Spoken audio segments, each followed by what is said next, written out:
Что мне писать? Тут, блядь, это можно писать Overabysmal. Это как ком ебаный, как этот, блядь, не знаю, как осадочный эффект.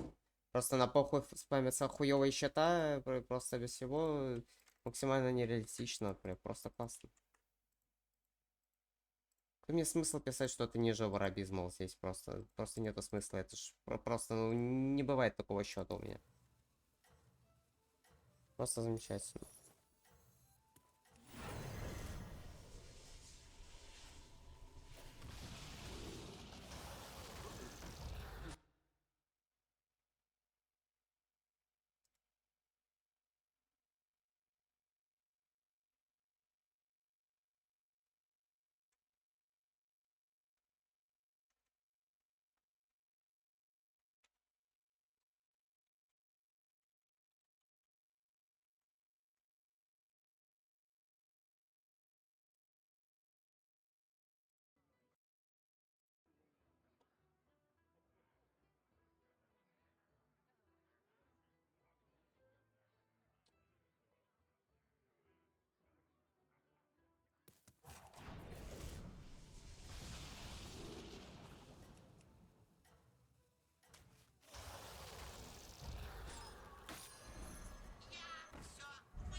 Вот видишь, хороший костюм уже полдела.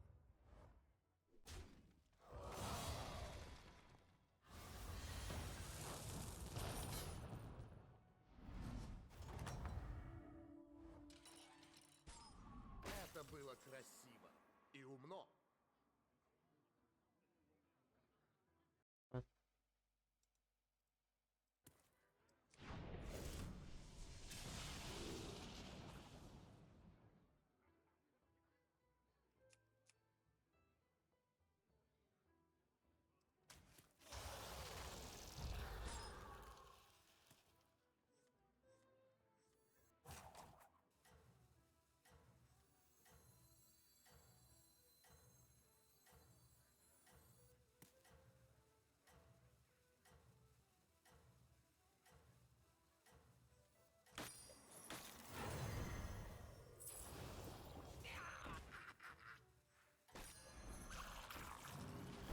Вот видишь, Просто хороший отменить костюм действие на уже полку полдела. сразу же.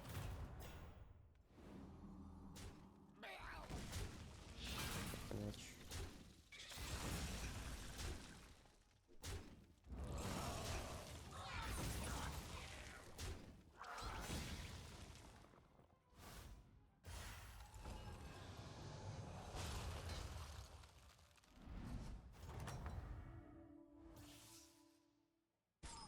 Не опускай руки, даже после поражения.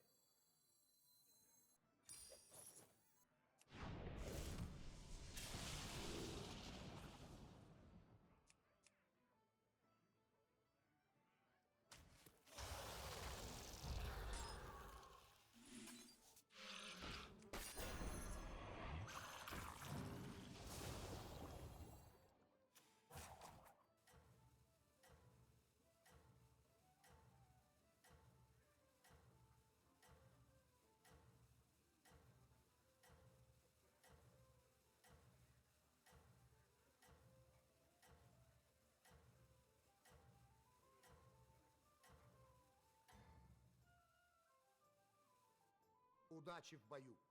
Я в тебя верю.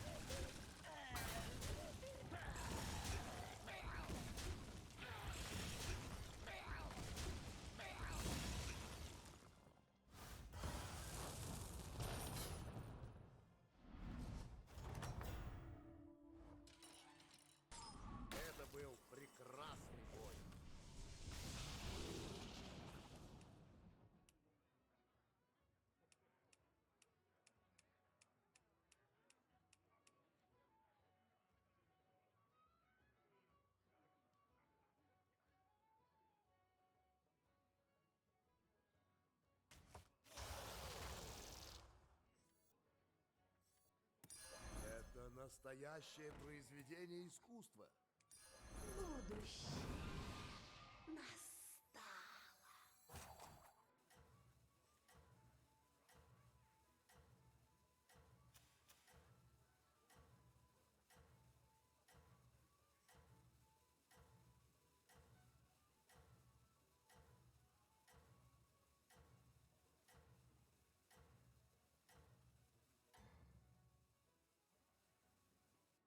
Так держать.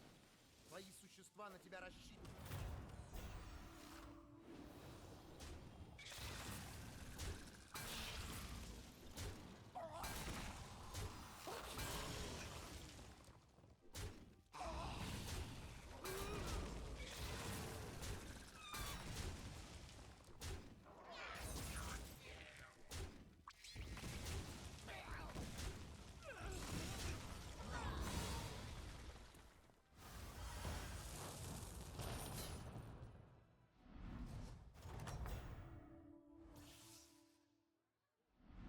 Это было красиво и умно.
Ты заслуживаешь лучшего. Держи золотой.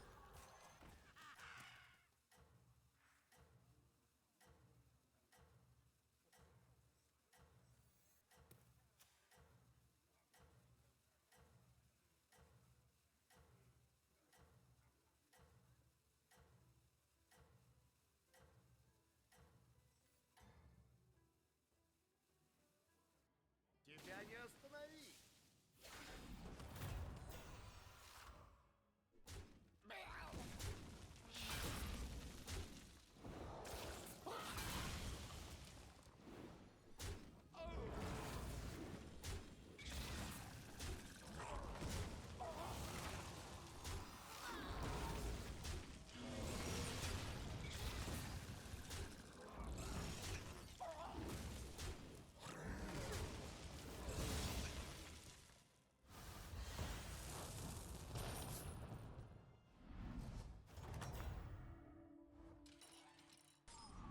Я знал, что ты справишься.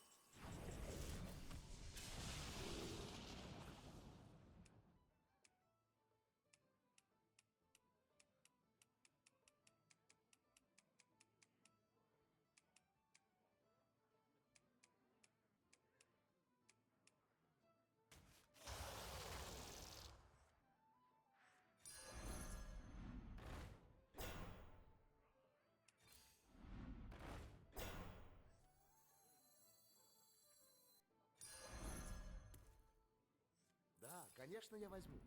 Вот тебе золотой.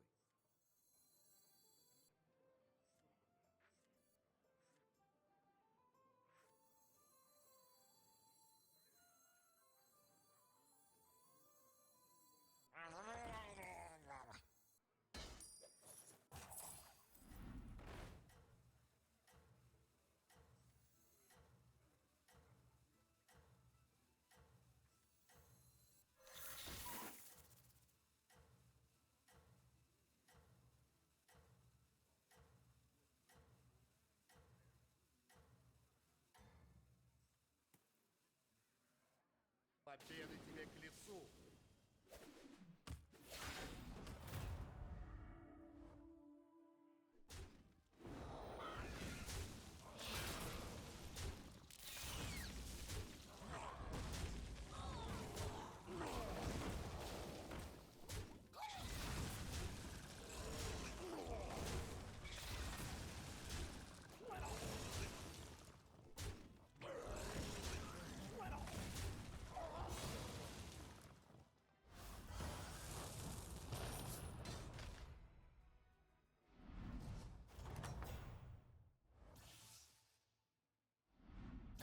было красиво и умно.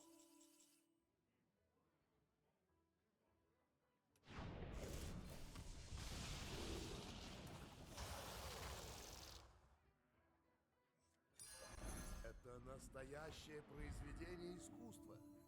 Тут есть хорошие рекруты. Не дай им уйти.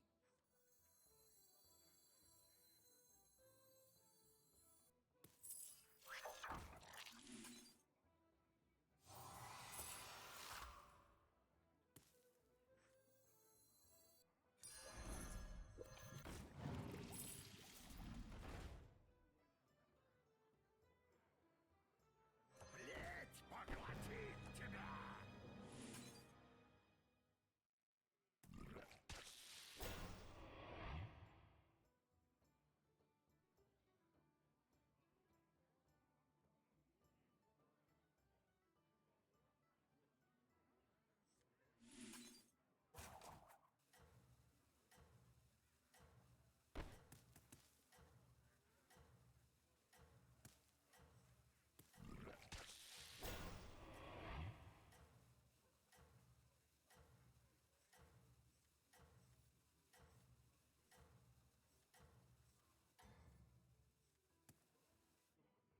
Вот видишь, хороший костюм уже полдела.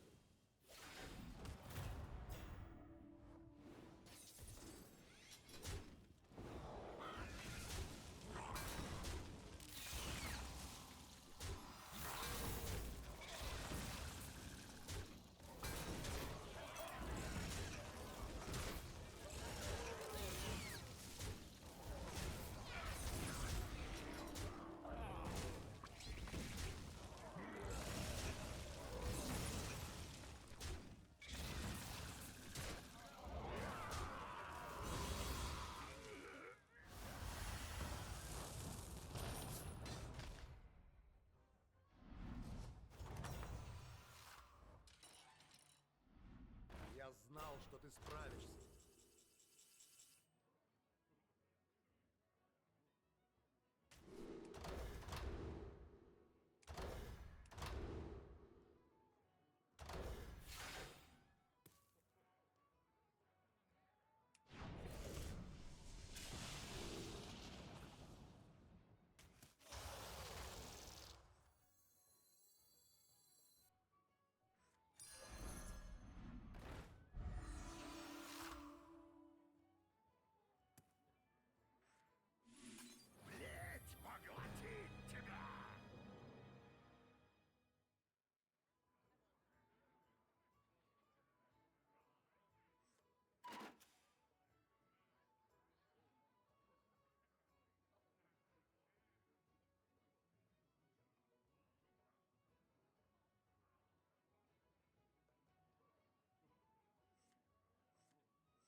следующий раз ты победишь.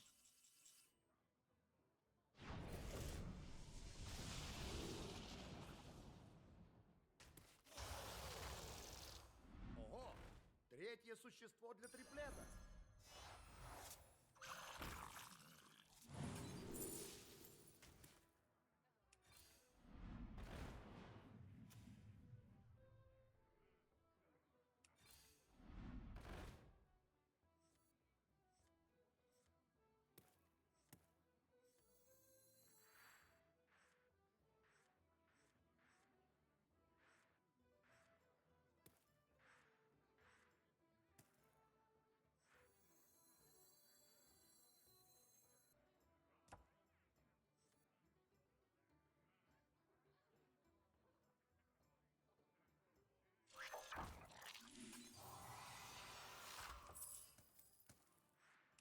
У этого существа чистые помыслы.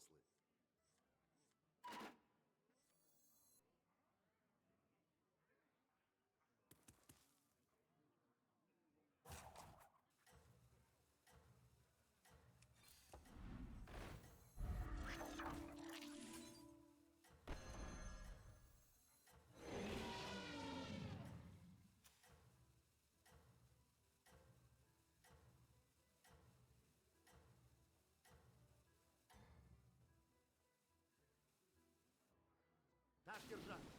Твои существа на тебя рассчитывают.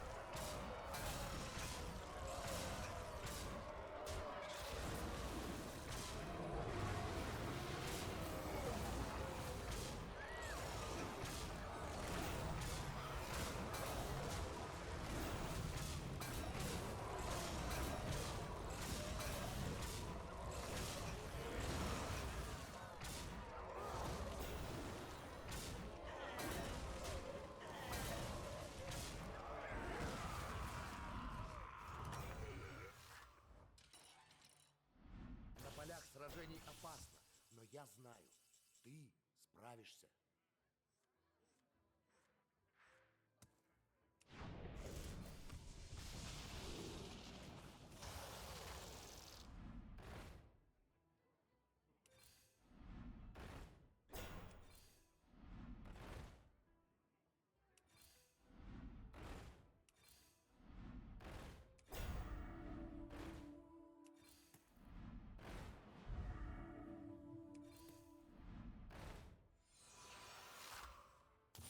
Это благородное существо тебе поможет.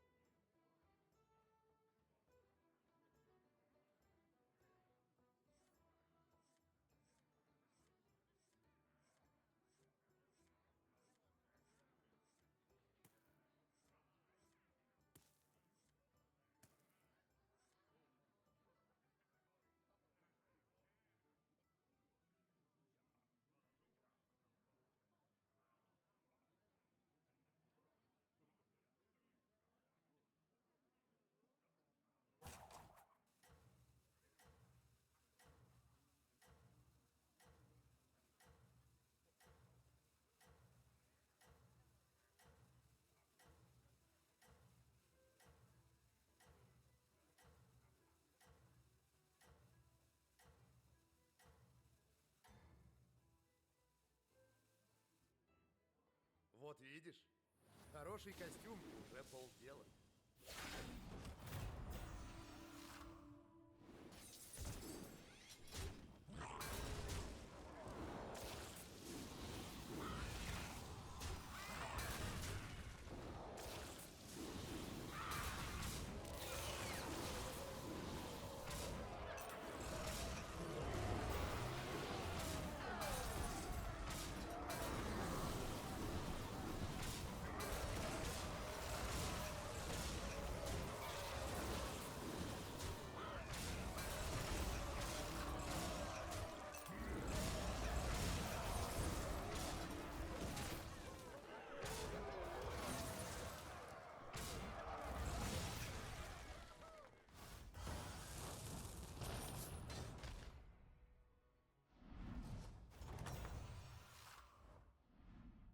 было красиво и умно.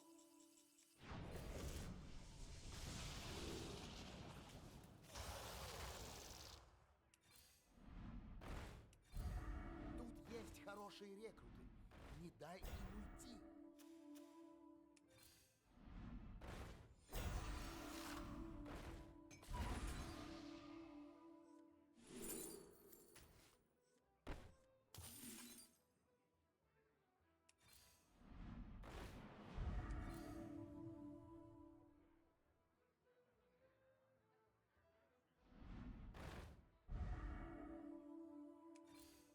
Тут есть хорошие рекруты.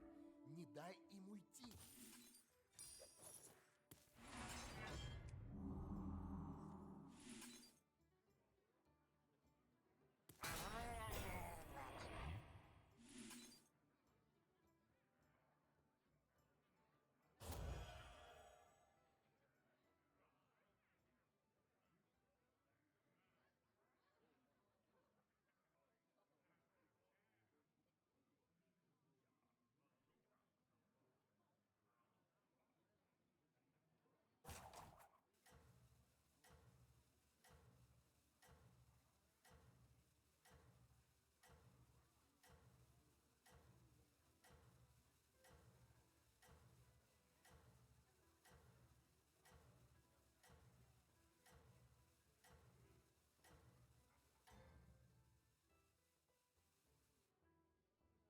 Я знаю, ты можешь победить.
Я собрал для себя самых лучших существ.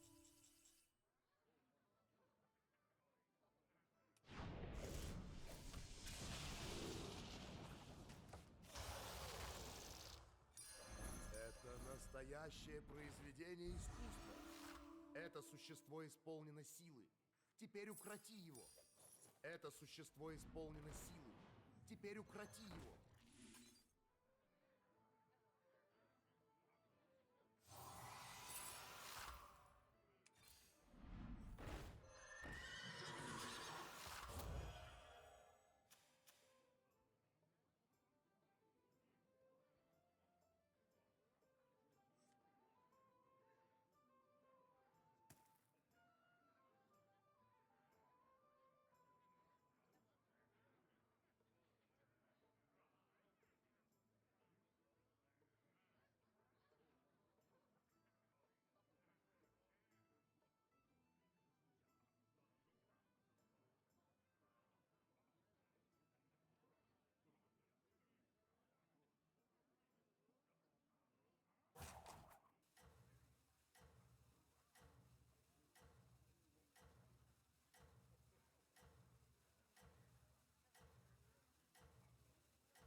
нехватка новых рекрутов.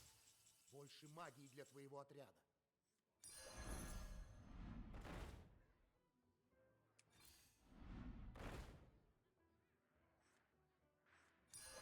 Все с чего-то начинают.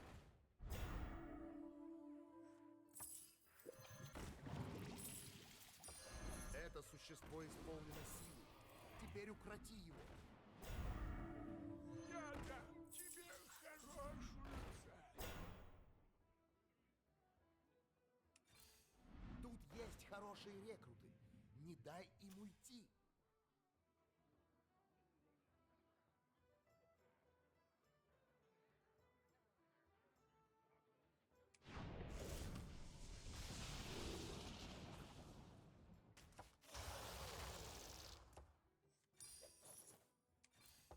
Найми одно из этих существ в свой отряд.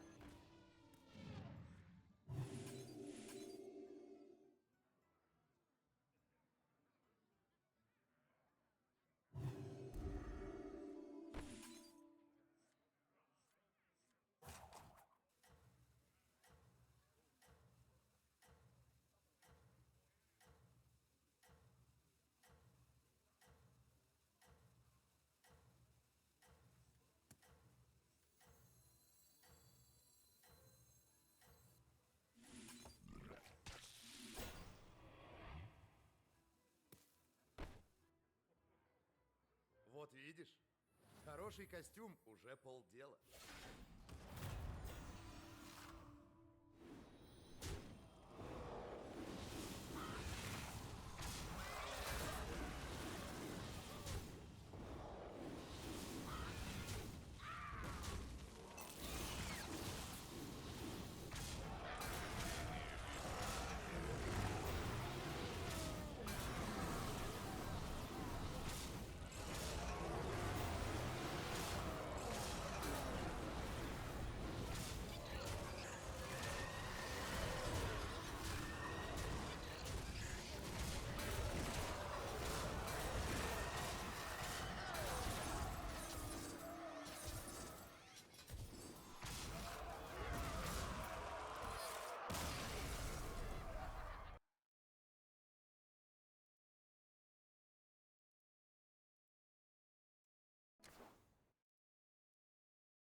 Hundreds of ballistic missiles into Iran, striking 35 critical sites during Operation Rising Lion. Now, new reports out today indicate there is damage to the infamous underground nuclear facility in Natanz. The former Israeli ambassador to the United States, Michael Oren, joins us shortly from Tel Aviv. And Fox team coverage is ready. Mark Meredith will have live reaction from the White House. We start, though, with our senior correspondent, Mike Tobin, is live in Tel Aviv. Are Iranians fleeing Tehran amid this fighting? We know what's going on there in Israel. What's happening in Iran? Well, as far as the missile attacks that are coming out of Iran, their size and intensity have decreased dramatically. They're flaccid. Let's be real. These are the most limp. Because, like, for a while, bro, Iran was popping the fuck off. Like, they were bombing the shit out of Israel. I was shocked. Like, I was like, damn, like, this is crazy. Like, maybe Iran, like, maybe they didn't know who they were fucking with. But now it's just nothing. He shoots like 3 missiles every like 5 hours. They get shot down, and it's like it never happened. We've had a couple of missile attacks today. One of them just about an hour or two ago. It's over. Could have. Everybody knows that. Like, you know what I used to play in StarCraft? I used to play Void Rays. I tell you, you brought a Void Ray over there. They didn't have one of those turrets. It was done. You were done. That's it. Involved as few as 2 missiles. The IDF I remember one time I played StarCraft. I was in like a diamond game. And the dude saw my Void Ray immediately come out of the fog of war. Within 2 frames, he quit the game. Because he already knew. He knew what it was gonna... He knew. All right. Yep. You got me. That's it. One of them was intercepted. Earlier this morning, there was a missile attack involving some 20 ballistic missiles out of Iran. 4 of those got through. The damage was minimal. It resulted in a bus that caught fire, a structure that caught fire, and several craters that were formed in the ground. Yeah, look at this. But no injuries reported from that. Now, Israel's defense minister has taken to the airways with a warning for Ayatollah Khamenei, saying if he continues to fire missiles at Israel, he could meet the same fate as Saddam Hussein. I warn the Iranian dictator from continuing to commit war crimes, firing missiles at Israeli citizens.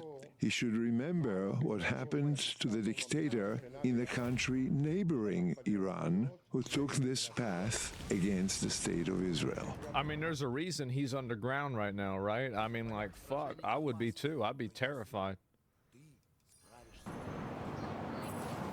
And that is in line with the Truth Social post we just... Trump quote, "I'm not in the mood to negotiate."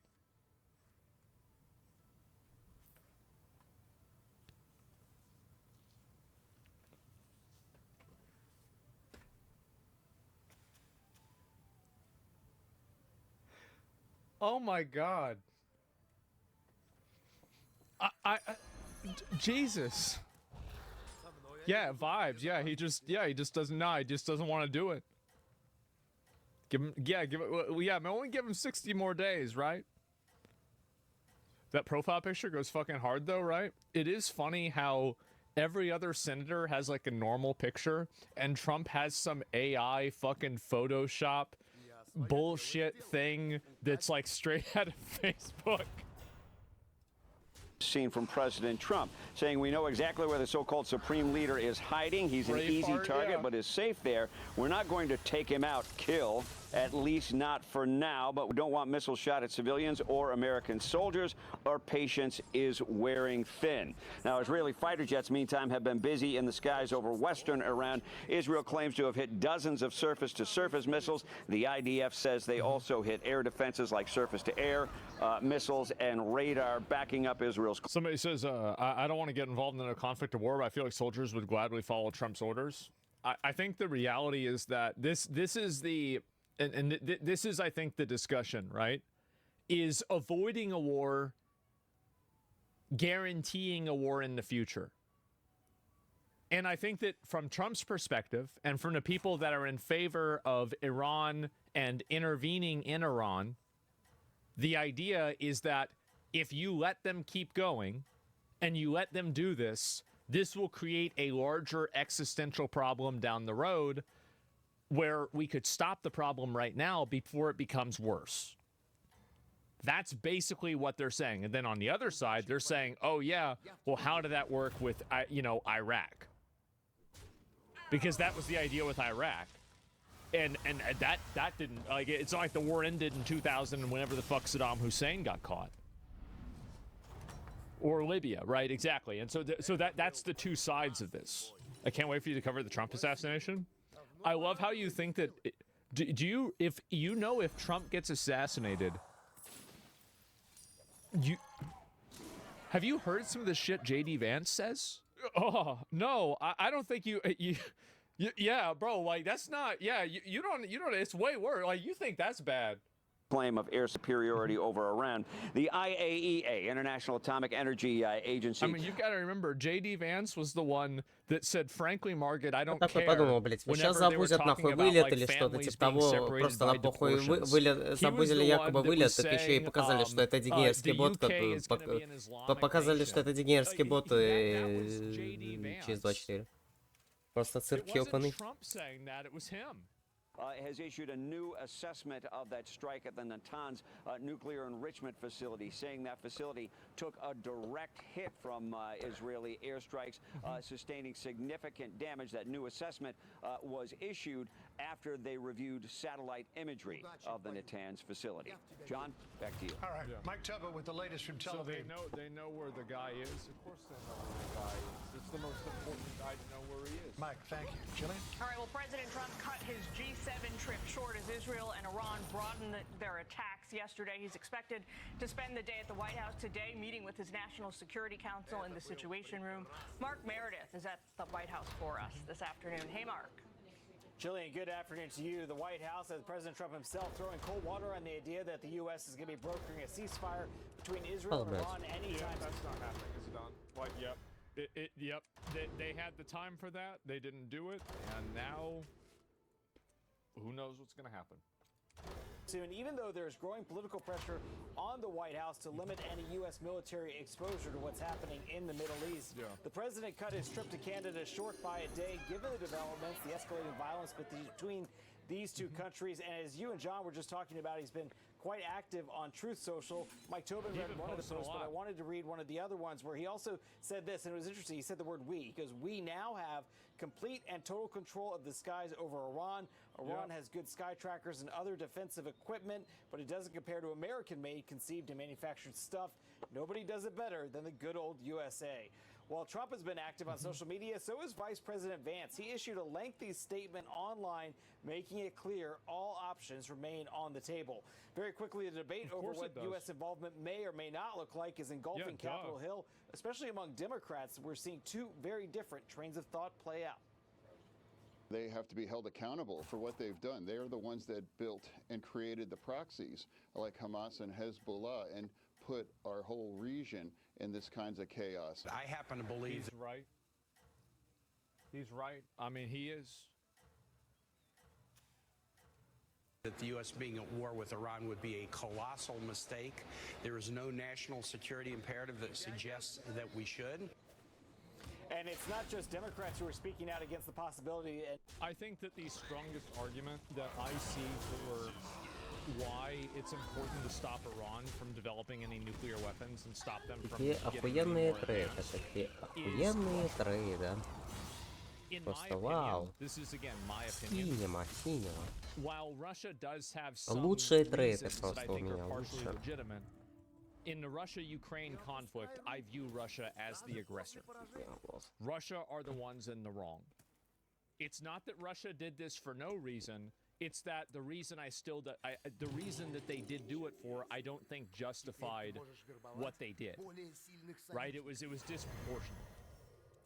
We have to pussyfoot around and not be aggressive against Russia because Russia has nuclear weapons. That's one of the big reasons. They have a massive military and they have nuclear weapons. If they didn't have that, we would be having a totally different conversation. So is the U.S. Exactly. You're a warmonger? Well, wait a second. You're saying this. So actually, wait. Remember what I said before? There's no. Let's not even address it. It's not worth wasting our time on. It's not worth wasting our time on somebody who's spamming in caps lock. There's no sense to this at all. Anyway, it's just so wrong. Yeah, it's not even worth responding to.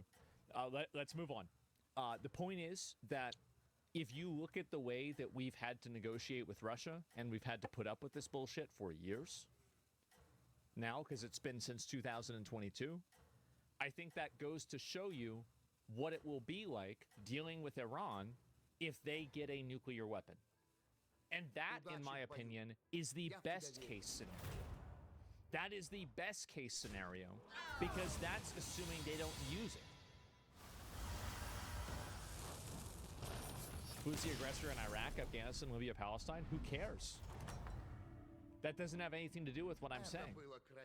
With the looming bomb, I feel like I'm not going to get to Marathon or Xbox. No, I will get to Marathon today. I will do all the rest of this. If you dislike what Israel mentioning Hitler and Holocaust is referred to as ulting, do you have the same opinion when African Americans mention slavery or Jim Crow or Holocaust? I think it depends on what it is, but yeah, in general, like bringing up something that happened over 100 years ago as an excuse for bad behavior today, or to justify anything today, is just not accurate to me. Absolutely. Yeah, I think that you have to move past it for sure. I do think that. Definitely. If Iran gets a nuke, Saudi Arabia, Israel will be bombed on day one. Maybe, right? I mean, but the fact that that's even a question is a reason why they shouldn't get it. I mean, just think about that. The U.S. involvement. So yeah, that's my point of view, and that's my perspective on it. Like I view what I'm saying as the most pragmatic and reasonable, and the most like even-handed perspective that you can have. I mean, obviously, like I wouldn't have an opinion I think is wrong, but like this is what I think the most pragmatic viewpoint is. It's not moving past this fact that the Ottoman Empire and Persian Empire were turned into weapon testing grounds for first world nations. What does that have to do at all with the fact that we don't want them to have a nuclear bomb? That's totally irrelevant. Классно, я не могу даже дракарку взять, типа, одна нахуй. Что за хуйня, блядь? Я думал, я выбирал между 4-8, это элементарно нормально. As the president himself has been saying today, he might make a decision about how to engage here any moment. They said Trump was going to go live today at some point and talk about it, but we don't really know. I also want to say that anything that Trump says is probably a lie. It's probably a lie to destabilize or mislead the Iranian government, and then he will take advantage of them acting in the way that he has misled them. That's probably what's going to happen. Hopefully he declines to join. Yeah, and then he just joins anyway. Yeah, for sure. We'll be tracking it all afternoon. Thanks, Mark. John? All right, let's go live to Tel Aviv now, bringing the former Israeli ambassador to the United States, Michael Oren. Michael, it's good to be with you. I want to start you here. This is the latest from President Trump. A couple of big posts on Truth Social. He said, first of all, we know exactly where the so-called supreme leader is hiding. He is an easy target, but is safe there. We are not going to take him out, in brackets, kill, at least not for now, but we don't want missiles shot at civilians or American soldiers. Our patience is wearing thin. And then a few minutes later, the president followed up with this, said unconditional surrender. Sounds like he's done talking to Iran. He just wants them to lay down their arms. He wants them to agree to end their nuclear program. He's not in the mood anymore. Or it may escalate from here. What are you thinking in this moment? I think it's extraordinary. We're in a truly historic moment. John, Jillian, always good to be with you. Who would have thought? This is one of the world's most wicked regimes. It's not just that they have tried to destroy the state of Israel again and again for the last 46 years. They are the world's largest state sponsor of terror. They're responsible for thousands of deaths of Americans too around the world. They are the major backers of Hezbollah and Hamas that triggered this horrendous Middle Eastern war for the last year and a half. They supply Trump tweeting unconditional surrender just helps the current Iranian regime exploit their people using religious fanaticism as a weapon. Doesn't help a peaceful transition in any shape or form. I don't know. I mean, you could be right. I mean, maybe. Yeah. I don't know. The drones and the rockets that kill Ukrainians. I can go on and on. This is a truly wicked, wicked regime. And when the president says total surrender, unconditional surrender, we couldn't agree more. And we hope it's not just about their nuclear program. It's the end of Iran's support for terror.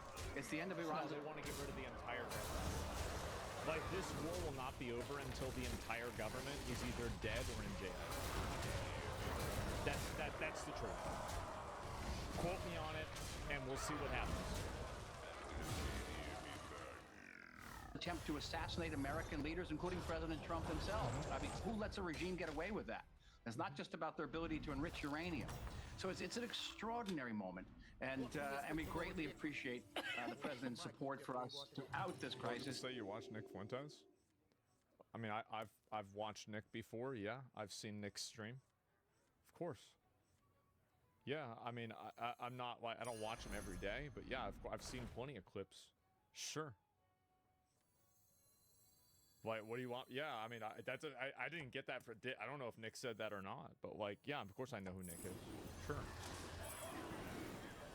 It's providing us with munitions, even with jet fuel.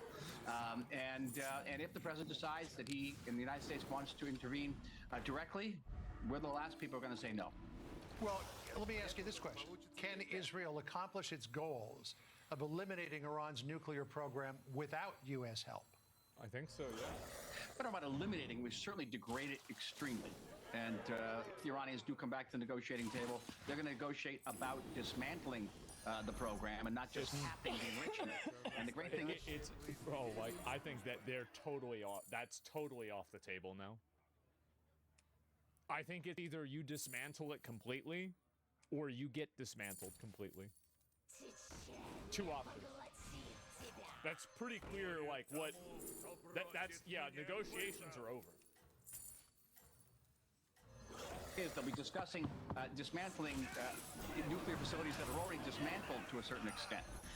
And yes, we do not have strategic bombers. We don't have B-52s or B-1s, B-2s. We have these wonderful American-made jets, F-15s, F-16s, and F-35s. They've just done an extraordinary job. And the president praised American weaponry today, and we couldn't agree more.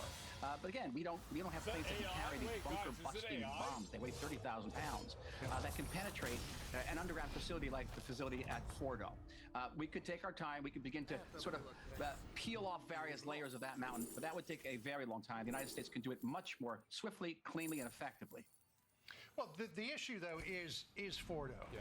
And if there were to be a ceasefire declared and Fordo was intact, do you have any belief that the Ayatollah would actually agree to dismantle that, or would it be... They will, or they die.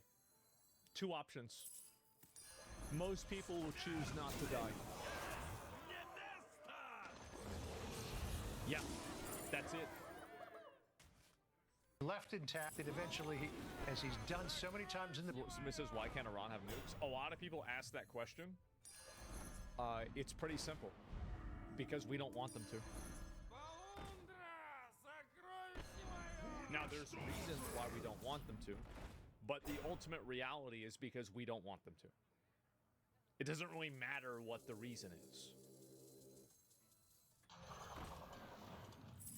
Past, drag this out, at the same time reconstituting and rebuilding its nuclear program, so that in a couple or 3 years, you'd be right back here where we are now.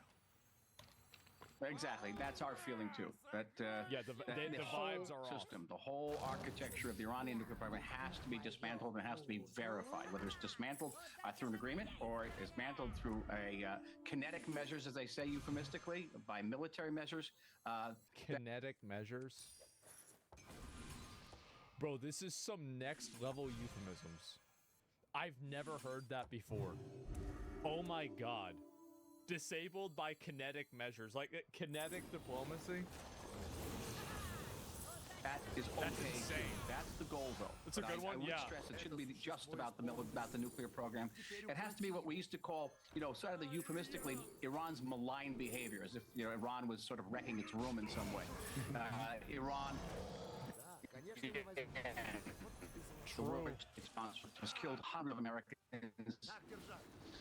In Beirut, as you remember, John, assassinated American leaders, everyone from John Bolton to Mike Pompeo, the president himself. And by the way, they tried to assassinate me when I was in Washington, D.C. So Iran's trying to kill a bunch of people. Yeah, I mean, like, again, that's a lot.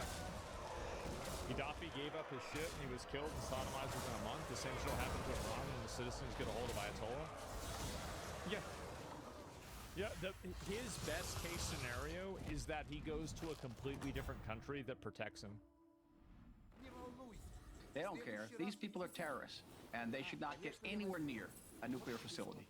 So, we talk about the head of the snake, and President Trump has said we know where the Ayatollah is. He's safe for now, at least. Apparently, there are reports that the president vetoed the idea that Israel would take him out. Senator John Fetterman was on Fox earlier today and said he thought that was a mistake. Listen here. I think they should have targeted him, absolutely taken him out. I think the way Israel operates, they just take out the leadership just like they did with Hezbollah. I don't agree. I see what he's saying, but I don't agree. I think that it's important to hold that card as long as you can. Yep.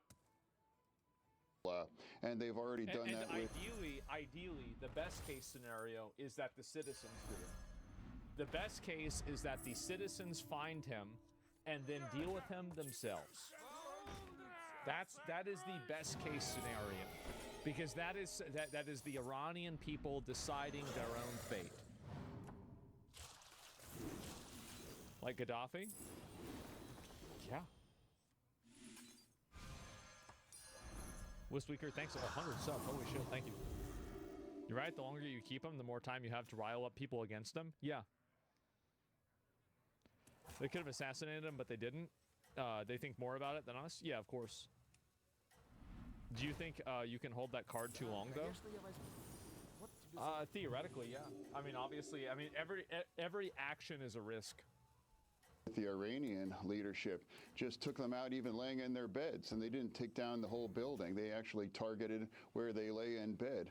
So what do you think about that, Michael? I mean, you took out the head of the military and the new heads of the military. They were just taken out this morning. You took out Nasrallah. You took out Haniya. You've taken out Hamas leadership time and time again on the ground there in Gaza. Why not just get rid of the Ayatollah? Or are you concerned with what might follow in the power vacuum? Oh, I think it's more that I don't think anybody in the state of Israel would shed a slightest tear if Mr. Khomeini would meet his maker. And I think the maker would be very happy to see him. No, I think what I really thought, is my background is in military history. When the president said unconditional surrender, what does that evoke? It meant when Roosevelt said that about Japan in World War II. And when Japan surrendered, Roosevelt and the Allies said, well, we're going to keep Emperor Hirohito, even though he bears a tremendous amount of responsibility for the attack on Pearl Harbor and the horrors. Yeah, they didn't execute the emperor. And affected throughout the world during the war. We're going to keep him because we need his legitimacy to legitimize the surrender. No, yep. That was the first thing that came to mind. Preparing for the day that Iran does agree to total unconditional surrender. All right. Maybe you do need a prominent leader in order to make it legitimate. Michael, always good to talk to you. Thank you so much. We hope that you and your loved ones stay safe through all of this. Somebody says they never surrendered. The emperor said we accept a change in circumstances. Yeah, accepting the change in circumstances is just about as much of a bullshit answer as kinetic diplomacy. Like, what are we talking about here? Bro, you're accepting it because you have to. You're done, bro. Like, you're cooked. Like, now, yeah, they're gonna let him go out. Yeah, oh, you want to say it that way? Sure, go ahead. You know, who cares?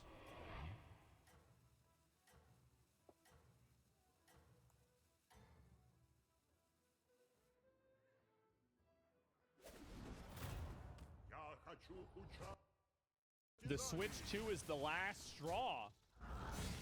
So the Switch 2 is out, and honestly, I wish I could say I was excited. Wow. I really, really wanted to be excited. Like many 90s babies, I grew up on Nintendo. Yes. They were my very first gaming love. That's Not right. just the games, but the feeling of had them. that one. The wonder, the warmth, the way they pulled you into a world. I had this one, I had this one, I had this one, I had this one, I had this one, I had this one, I had this one, I had this one, I had this one, I had this one, and this one, and I did not have... Oh, I had this one, and I had this one. Yep. Things were good. It was a good time. And made it feel like home. Ocarina of Time was the one that really awoke something in me. That opening in Kokiri Forest with the Deku Tree, riding Epona across Hyrule Fields, it all felt so... Rich kid? No, you don't understand. My mom just did not, like, she would spend money. Like, we would have $20 left. She would be in debt by $80,000. And she'd be like, you want Taco Bell? Like, yeah. She just did not give a fuck.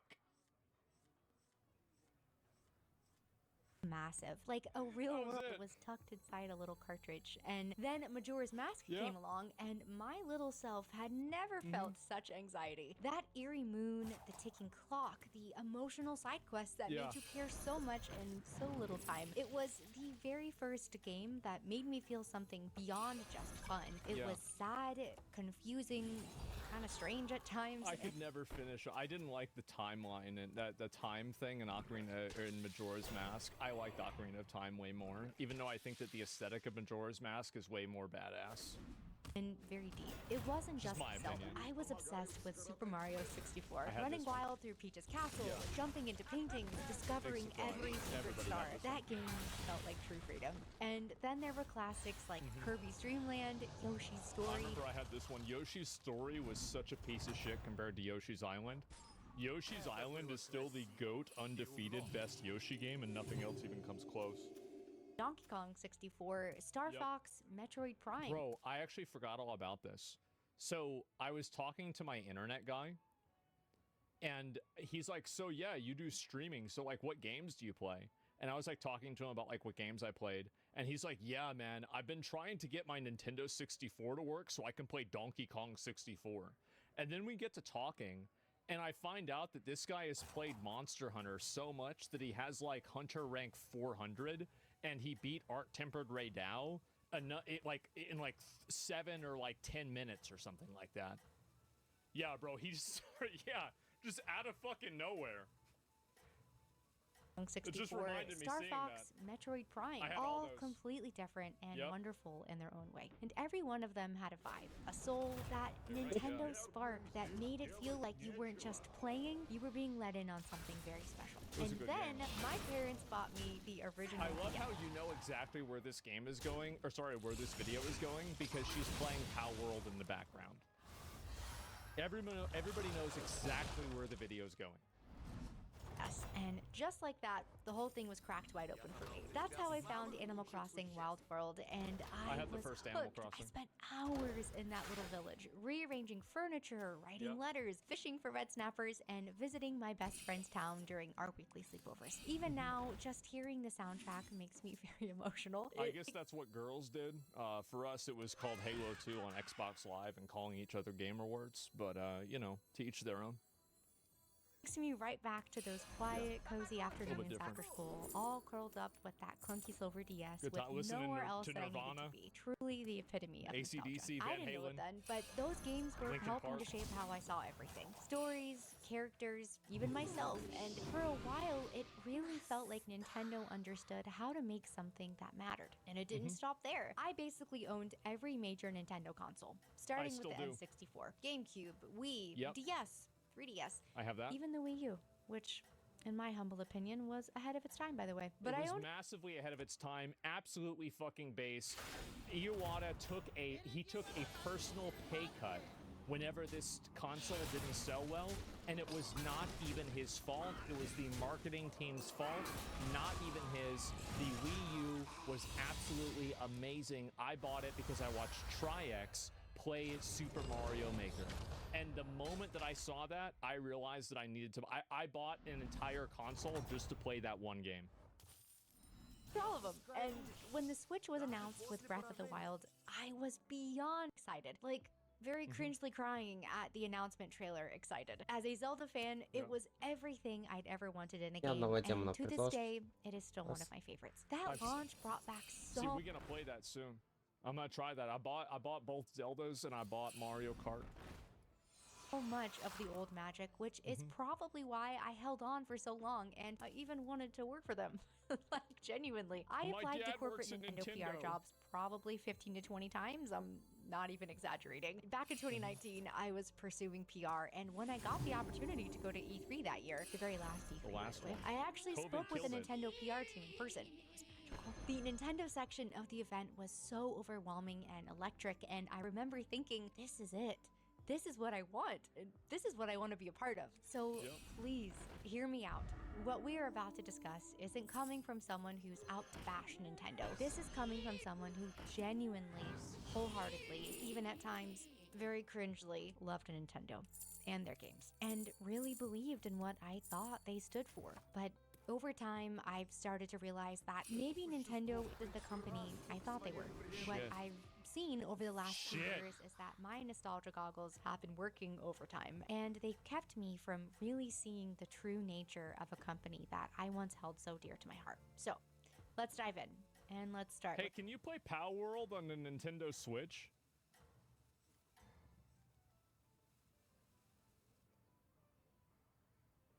No? Huh. The release of the Switch 2. It's officially out now, and sales are booming.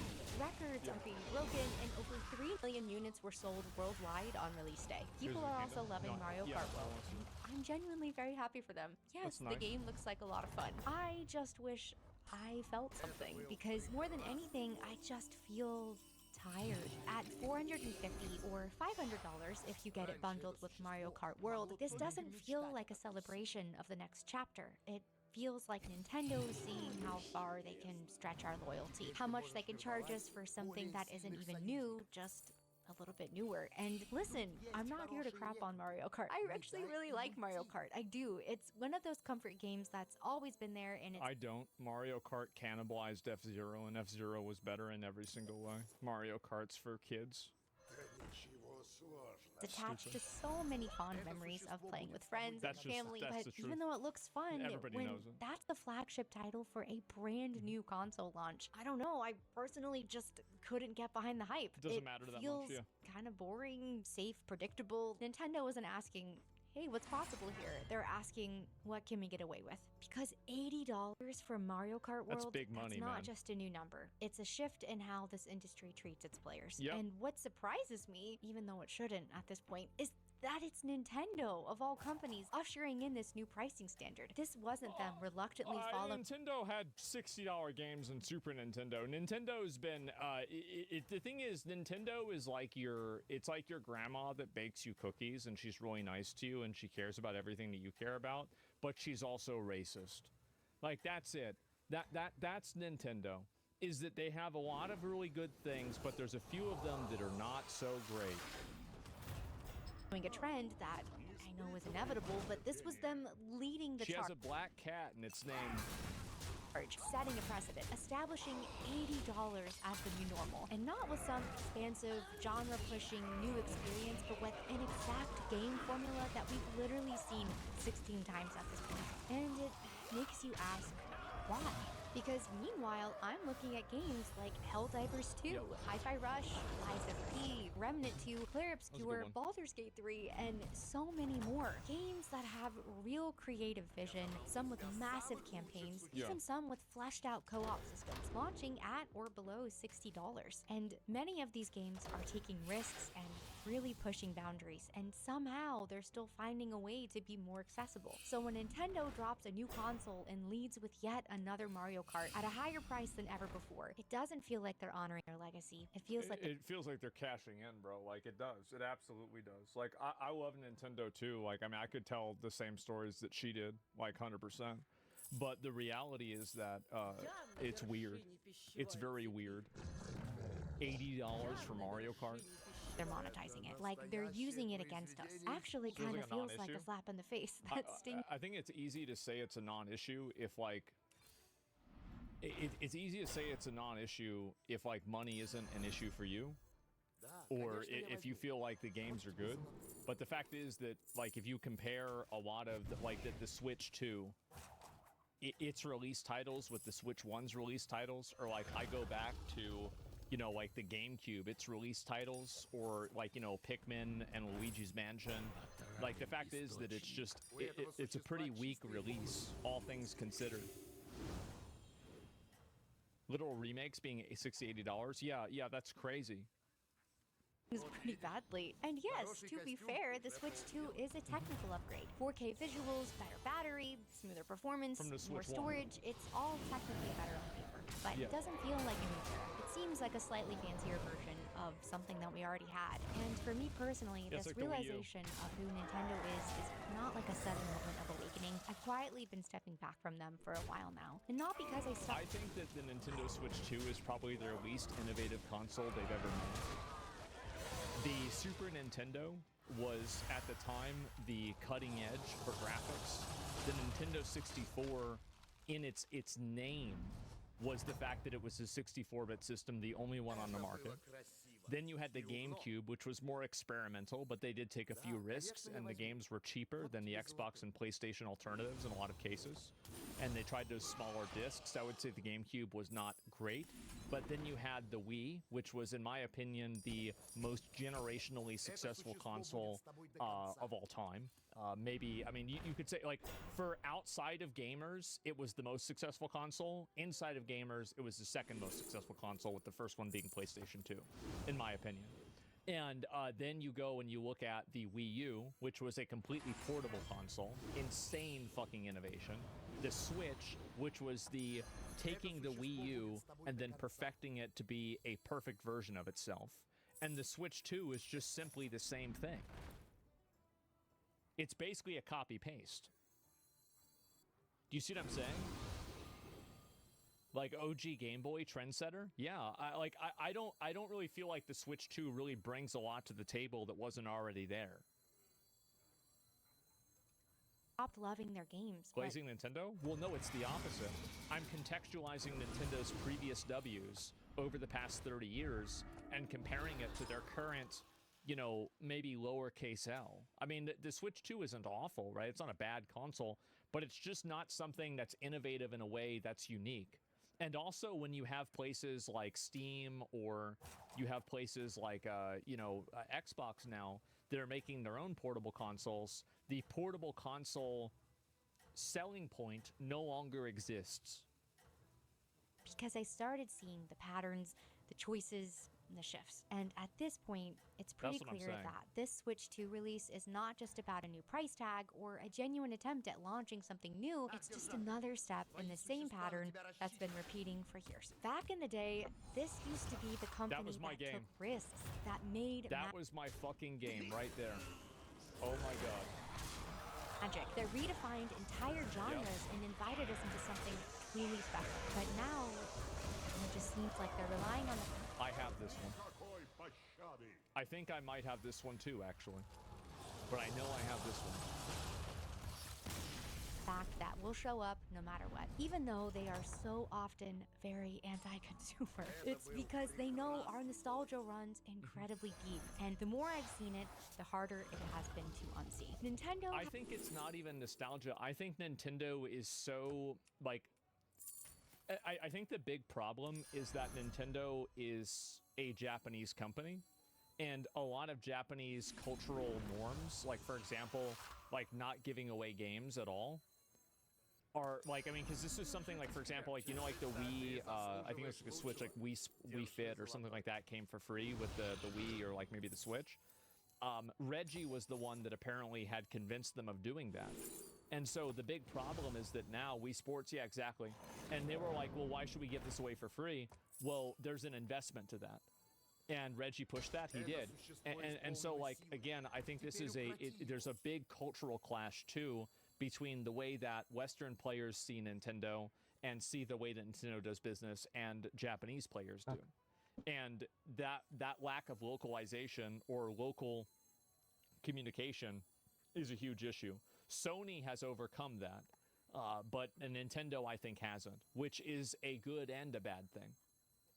But this is the bad part of it. I can only describe as weaponized nostalgia. They've turned our childhood memories into a soulless business model. And the part that really hurts is that it works.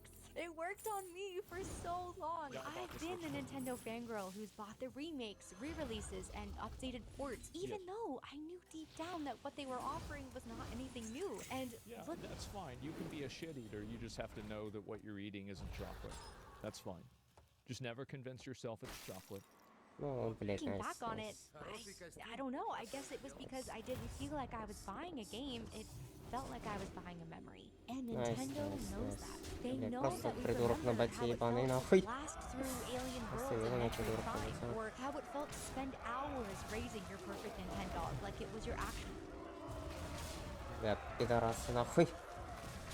childhood pet. They know we feel these titles in a way that goes Помните, что я тут beyond. говорил? They have perfected the art of re-releasing titles, sometimes only mildly updated at full price, locking legacy content behind paywalls and subscriptions, and offering nostalgia not as a gift, but as a heartless transaction. And just a quick side note that I found out while I was writing out the video. Do you want to talk about Heartless? Because I just found out that Nintendo actually replaced the voice actress for Princess Peach after 18 years. And they didn't even tell her. She found out with the rest of the world when the new Mario Kart game came out. Like, that's actually insane. But anyway. Jesus. Why? What the fuck happened? To get back on track, oh my God. There's always been a huge difference between celebrating fan love and exploiting it. And for me, it seems like Nintendo has lived long enough to finally see themselves become the villain. So moving on from the Switch to release, at some point I started looking at how Nintendo treats the people who love their games. And what I found honestly broke my heart a little bit. Because Nintendo doesn't just protect its legacy, they police it. Let's start with content creators. This is nothing new. For many years now, Nintendo has been going after them. Streamers, YouTubers, musicians. Nintendo used to have, and she's new to YouTube, so she might not remember this, but maybe she does. Nintendo used to have a special creator program, and they would take part of your revenue if you make YouTube videos. Даже уже, бля, просто на его для тупых челов, бля, просто даже артефакты, которые почти никак не меняют игру, просто на полку у меня стоят ебанутые столы, просто каждую игру, когда мне дают, просто мне на полку гарантированно блокируют топ-1, просто гарантированно. Еще и рафлянками. Просто классно. Honestly, most other gaming companies celebrate sharing their love for the brand and its IP. Somehow, I managed to kind of turn a blind eye to most of this until the point Просто максимально издевательство. He was a YouTuber who turned a blind eye. Вон, все слабые, кроме одного чела, нахуй, блять, просто на боте.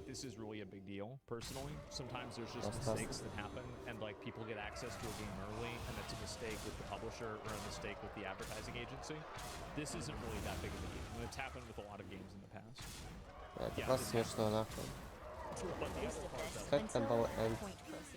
He was a YouTuber who was making these really incredible Breath of the Wild mod videos. Fun, creative, totally original. And then one day, Nintendo claimed and struck 27 videos. No warning, no conversation, just straight up attacked. And it wasn't just his Breath of the Wild mods, it was any content that featured them, including other creators who had collaborated with him. It all got wiped out like a purge. And it made me pause because these weren't leaks and they weren't made to be malicious. It really... I think this is ridiculous.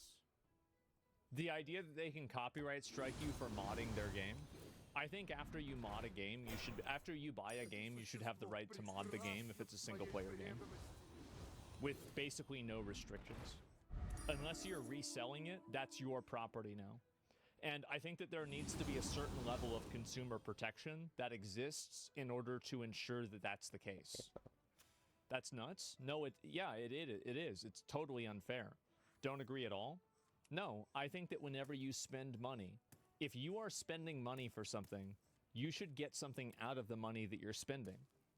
The reality is that when you take that away from somebody and you say that it doesn't matter whether you're spending money, you're still going to have to follow all of these arbitrary rules that don't make any sense, even after you bought this, there's no reason that we as the public have to put up with this. A lot of consumer protection laws exist right now for unfriendly business practices that companies like this do that serve no purpose other than to inconvenience the consumer and to control the experience beyond what was paid for. The fact is that I think we as consumers get to decide if enough people in America... Просто он сидел, я на Юдоре, помню, играл нахуй просто. Мне один раз, блядь, с обилки дали карту, которая таунт... Там была карта, которая бафается от таунтов, когда по таунтам бьешь, она бафается. Просто золотую. И мне дали еще в рукаве собрать. Ее удалили мне эту игру. Потому что там половина, когда консидуешь игры, часть игр удаляется, нахуй. И чел такие, too cool for you, нахуй. Просто что-то разнообразное я наконец-то смог собрать. Хотя бы какой-то билд, блядь, на таунтах, блядь, каких-то. Вместо какой-то примитивной хуйни. Просто бам, too good for you. Собрал другую какую-то примитивную страту, нахуй, просто. Too good for you, too cool for you. Это просто уёбки, нахуй. Просто тотально не дают играть. Издеваются роты. И здесь просто подчастую, блядь, рисуют хуйню на похуй, которую выиграть нельзя, потому что мне не дают ни скама, ни хуя, просто ничего нету. Просто мерзость. Просто уродство. You should be able to mod it and do whatever you want with that game, and the publisher and the developer shouldn't be able to do a fucking thing to you because you bought that game and that's your right to do with what you paid your money for. It's outrageous. It's an outrageous overstepping of boundaries, and I don't know why anybody tolerates it at all. Does Nintendo sell a game or a license? They sell a license. They all sell a license, but just because you sell a license doesn't mean you just get to rewrite all of the rules based on that. There are plenty of consumer protections that exist, and also the nature of what a license is defined by the government. So if I ask the government to redefine what a license is, I think that's totally fair, because government are the ones that decided what it was to begin with. There's too many rules? Exactly. Yeah, it's too many rules. You shouldn't have that. You should be able to do whatever you want. They do it with physical copies? I disagree about single-player only modding. Okay, well, I mean, I don't know why. I mean, you disagree? Okay, what does that mean? Like, I don't even know why somebody would type that. A major reason this doesn't work for Nintendo is selling a console is near a net loss. It's not in their interest for you to buy a console and no games because you're playing freeware. I'm not talking about anybody... I'm not talking about modding and, like, stealing games. Obviously, pirating games is bad, but the difference is that if you purchase a video game, I think that you should have the right to mod that game with no restrictions, unless it's a multiplayer online game that interacts with other people, because at that point you are using Too much pro for you покупать карты. Was just fan fun. That was made out of love, and Nintendo really cracked down on it like it was a Чтобы ответку собрать на скаме. One that has really stuck with me was Gilvasunner. And if you didn't know, Просто бам, примитивно, бам, нарисовали топ-2 сразу, нахуй, просто на будочках, просто гнилые ебаные лаги из ниоткуда. Нормально, нормально, хорошо. Просто все хорошо. From Nintendo themselves. They weren't on Spotify, Apple Music, Nintendo's YouTube channel, no official platform to listen to any of it. And Gilva wasn't even trying to profit from this. There were no ads or monetization, just the original music uploaded for fans who wanted to relive the moments those songs came from. It was really a gift to the community. And then it was gone. Nintendo initially sent over 1,300 takedown notices, and after that, it was followed by another 2,200. The entire channel was essentially wiped out, and Gilva closed up shop. And I know this might sound a little bit dramatic, but that was kind of a big turning point for me when it came to how I viewed them. Just a little side note / confession, but as a former Disney adult who has lived the era of her ways, I feel pretty qualified to say this. Nintendo really is the Disney of gaming. They're wholesome on the surface, very full of magic and memories, but underneath there's a very quiet, corporate malicious control. And both companies know how to tug at your childhood heartstrings while handing out copyright strikes and ulterior motives on the side. At the time I was watching this unfold, the more I sat with what happened to Gilvasunner, the more it made me wonder, Что явная рофла, явная блокировка без всего. А так, ну, по силе стола, Playable, да. They were emotional, timeless, and they were very deeply personal for so many of us. And like I said earlier, Animal Crossing Wild World was ну, даже overall поставить нельзя из-за позиции, которую мне нарисовали. For me to go listen to it legally. It felt like Nintendo had locked away their history in a vault, and they just would not let anyone open it up. And that's what's so weird to me about this, is that I don't even really think that this serves Nintendo's goals. It doesn't really help Nintendo. It doesn't do anything in Nintendo's favor.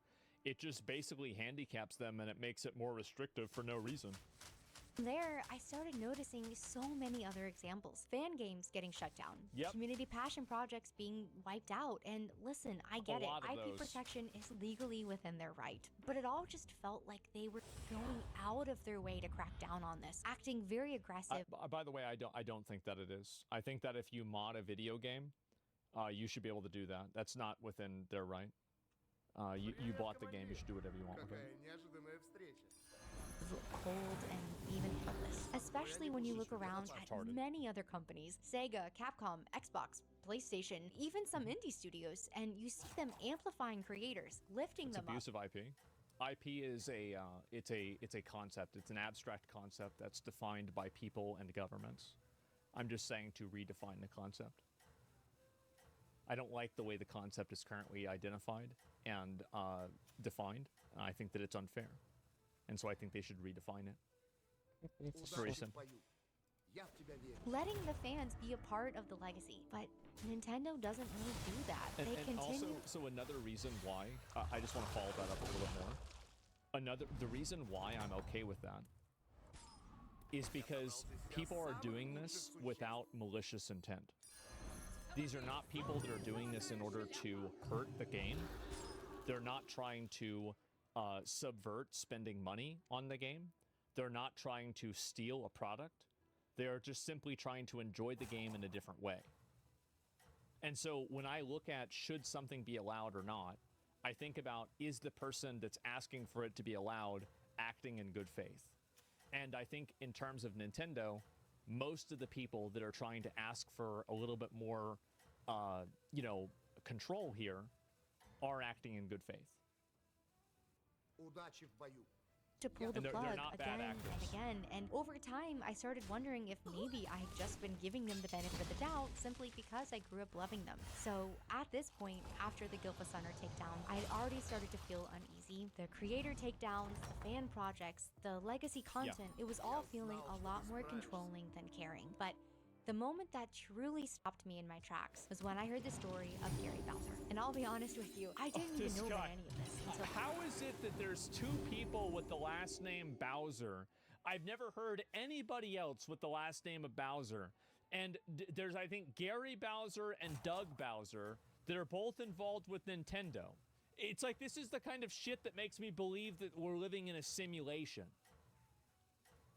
I listened to an episode of Darknet Diaries, which, by the way, Jack does an incredible job explaining all of this. I'll link it in the description for you. Now, I obviously knew at this point Nintendo could be very protective of their IP, but this was on a whole other level. Gary was a part of a group called Team Я не понимаю речи, я не Executive, and понимаю, what they что, did от чего was начало build триггериться и some так далее. modules, Мне сложно. you could install in your Nintendo consoles to run homebrew apps, custom Тем более на hardware, английском. and yes, pirated games. But people also use those mods for stuff that wasn't necessarily piracy. They used it to run backups of games they already owned. I have no problem with them shutting down piracy stuff. I don't. And I have no issue with that at all. I think that a company should be able to do whatever they want to shut down piracy. Because it's stealing and it's again, malicious intent. Or just experiment with the system But for their obviously they went way farther than that, which is why it's bad. But I'm just saying at a baseline, piracy is not something that I think that any company should have to tolerate. It's stealing. Buying is not owning. Yes, and piracy is not stealing. It's piracy. It's a different term. This Reddit take that you have is just retarded. It's a retarded, haha, gotcha, without thinking about it word. You change, man? No, I've said this for forever. I've always been against piracy. I've always been against... Actually, I'm not even against piracy. Like, I pirated things. But what I am against is the idea that companies shouldn't be able to protect themselves from piracy. Because I think that that's malicious. Use things that were really never going to be available through Nintendo directly. Gary essentially became the fall guy for the entire organization, and Nintendo came down on him in a way that was very extreme. In 2020, Gary was arrested at gunpoint in the Dominican Republic and extradited to the US. By 2022, didn't Nintendo literally use the Pinkertons? Let me see if I can figure this out.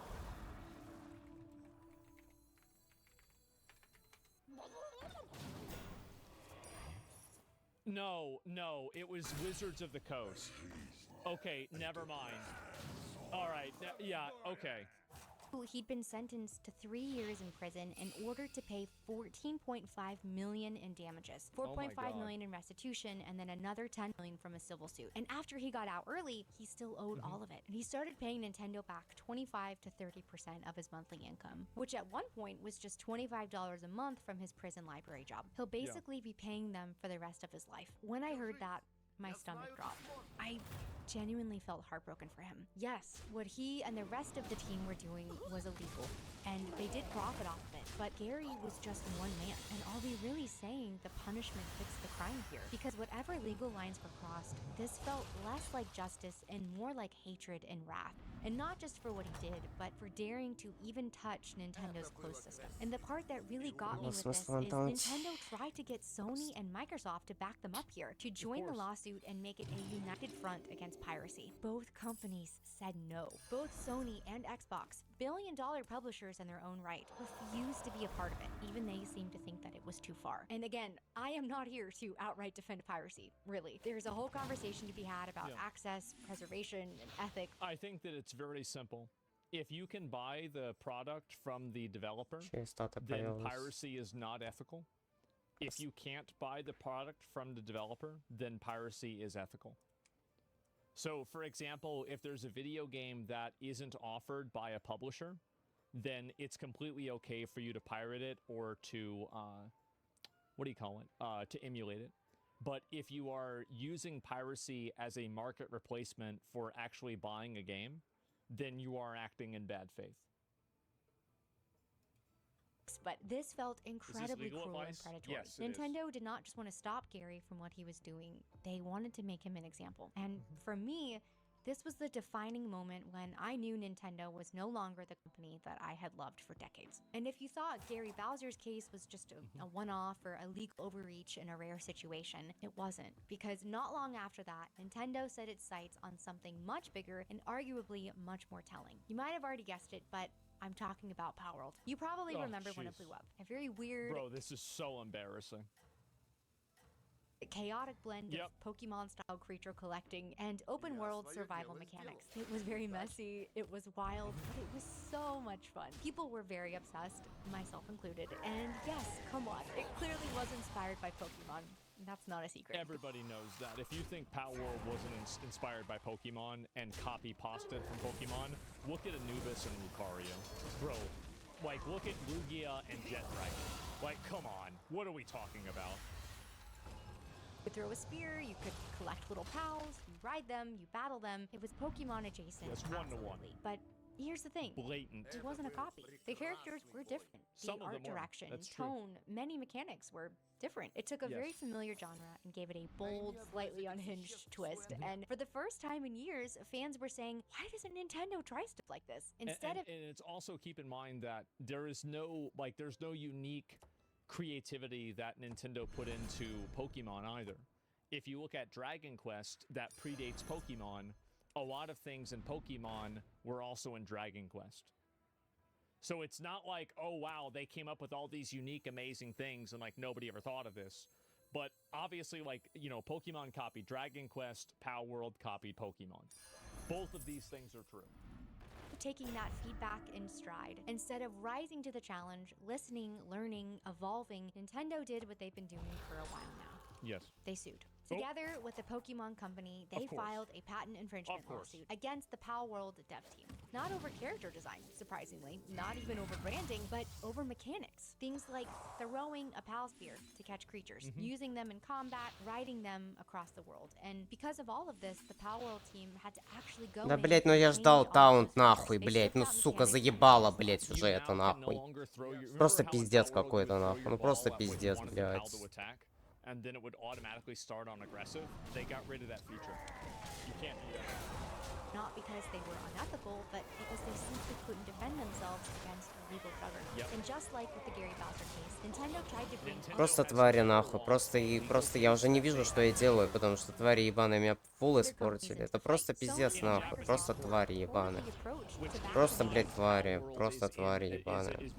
Смотрите, как меня просто разбрасывает по векторам, и гарантированно у меня ничего не получается. Просто гарантированно ничего не получается.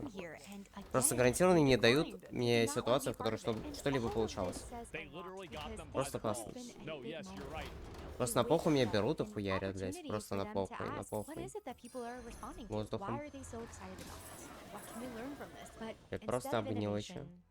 Well, I think that there's probably, like, what I believe, this is my personal belief, is that I bet there were so many guys that worked on the marketing department or the development team or on the Pokemon team at Nintendo that the moment that Palworld came out and saw so much success, they were probably saying, bro, see, I told you they'd buy this. I told you they wanted this. Why didn't you guys listen to me? I guarantee you, they were saying, see, I knew this was what they wanted. Why didn't they do this? And so, yeah, I told you, like, yeah, I think internally, Nintendo probably did pick Pal World and respect it. But obviously, they're not going to do that legally. Litigation. And to me, it was not a stand for creativity or IP protection. The Pokemon formula has been around for literally 30 years. We all know what it is and where it comes from. And Pal World was not going to change that. No. This was Nintendo being a bully and swinging at anything that threatened the comfort of their complacency. They had an opportunity to grow, to evolve, to take advantage of someone already laying the groundwork for them, but instead, they chose violence. And after everything, the creator takedowns, the lawsuits, the silencing of innovation, you think maybe Nintendo would at least try to get one thing right. I remember when Nintendo Online was first announced. It sounded like such a win, a way to legally все распределилось так, чтобы было, блядь, 15-17, 15-17, 15-17. У меня существа, у которых больше, чем 17 атаки, хп 15-17. 15-17. Нормально, нормально. Much. Other months it's one obscure NES title no one There's really just too many subscription services nowadays. It's just people are getting eaten alive. Like most people, I bet probably have half a dozen subscriptions to things that are non-essential. Like besides like your phone payment. There's so many of these now. It's nuts. Boiling Frog, yeah. It's like they're just taking little bites out of you. Little things. Nintendo loses legal battle against a supermarket named Super Mario. Пизда там. Вот и геймплей нахуй. Вот геймплей нахуй. Вот геймплей, блядь. Вот геймплей просто. Просто сводят геймплей ни к чему, как всегда, блядь. Просто сделать ничего никогда нельзя. И еще и, то есть, в уменьшенной размере форме просто все раздается. Просто классно. Не то, что у всех. What?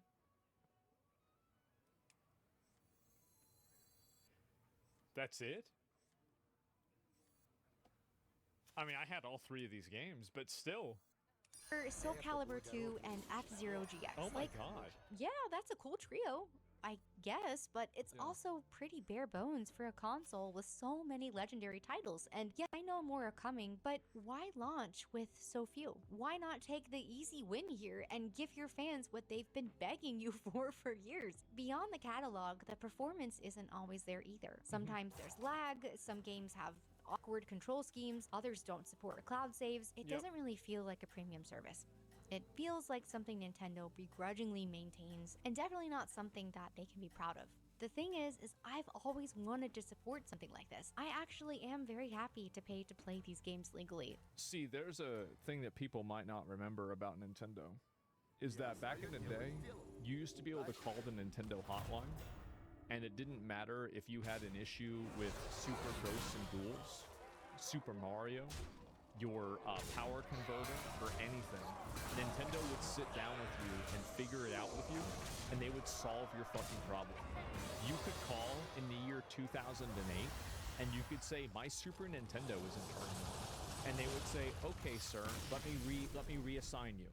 And then there would be some fucking guy, some wizard, that would sit down with you and help you fix your super fucking Nintendo. Ну, я поспамлю смайлики, нахуй. Просто, чтоб чел видел, нахуй, какие у него заходы, а какие у меня в среднем. Просто классно. Даже заведомо знаю, что это человек. Просто пиздец, нахуй. Просто какой цирк ебаный. I forgot all about the video, yes. But Nintendo has made it so hard. It's like they're sitting on this treasure trove of nostalgia, Заявлю о себе. Beautiful, powerful legacy, and instead of sharing it or celebrating it with us, they keep it to themselves and withhold it. They kind of hold it over us like drugs, honestly, banking on the fact that we'll continue to play the part of the willing addicts who will be so happy for even the tiniest drop. It really is. I don't understand Nintendo's strategy in general, because I think that they sabotage themselves. Like, for example, why can't you make a version of Armored Core that is called Star Fox? No. Why not? That would be really cool. Why have you discontinued so many super successful franchises? Why is every Pokemon game bad? Why is this? And it's honestly like just it's a quality question that I have. Like, and Nintendo can apologize for this very easily. All they need to do is they need to commission or pay From Software to make the next Legend of Zelda. That's all they need to do. And say, look at Link to the Past and do this. That's all. Apology will be completely accepted. All of these DMCAs, totally understandable. As shit happens, right? That's all they need to do. Yeah, look at that and Twilight Princess. Heartbreaking, but at this point, I'm not even really mad about it. I'm just tired, lonely, still a little bit sad. Now, again, to be clear, this video is not meant to shame anybody. If you bought the Switch 2 or you're part of Nintendo Online and you're loving it, I think that's great. Truly, I am not here to steal joy away from anyone. This video really is just to talk about how I can't ignore how much my own relationship with Nintendo has changed over the years. And I don't love them anymore. Not the company, not like I used to. And that's difficult to say out loud because I grew up on these games. Белки никак не влияют на игру, очевидно. Ничего не влияет на игру, кроме дегенера. Обоссного. Который переворачивает, меняет все как хочет. И все не в пользу меня.